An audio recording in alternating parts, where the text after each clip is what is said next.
இன்னைக்கு நான் வந்து உங்களுக்கு ஒரு ஆன்மீக தகவல் தான் சொல்ல போறேன். நீங்க வந்து கோயிலுக்கு போயிட்டு சாமி கும்பிட்டுட்டு வரும்போது நம்ம விழுந்து கும்பிட்டு வர்றது வந்து ஒரு வழக்கமான ஒரு விஷயம் இல்லையா?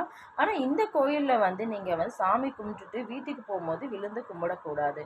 ஆ அது எந்த கோயில்னு பார்த்தீங்கன்னா, பெருமாள் கோயில். பெருமாள் கோயில்ல வந்து பார்த்தீங்கன்னா, நம்ம உள்ள போய் சாமி கும்பிட்டுட்டு, வீட்டுக்கு கிளம்பும்போது தயவு செஞ்சு விழுந்து கும்பிடாதீங்க. நீங்க அப்படி விழுந்து கும்பிட்டு உட்காந்துட்டு வந்தீங்கன்னா, மகாலட்சுமி நம்ம கூட வரமாட்டாங்க.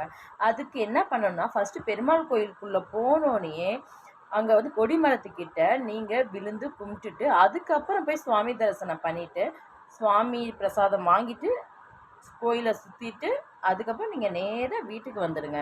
எங்க கடைக்கோ முதல்ல கோயிலுக்கு போயிட்டு நீங்க நேரா வீட்டுக்கு தாங்க போகணும்.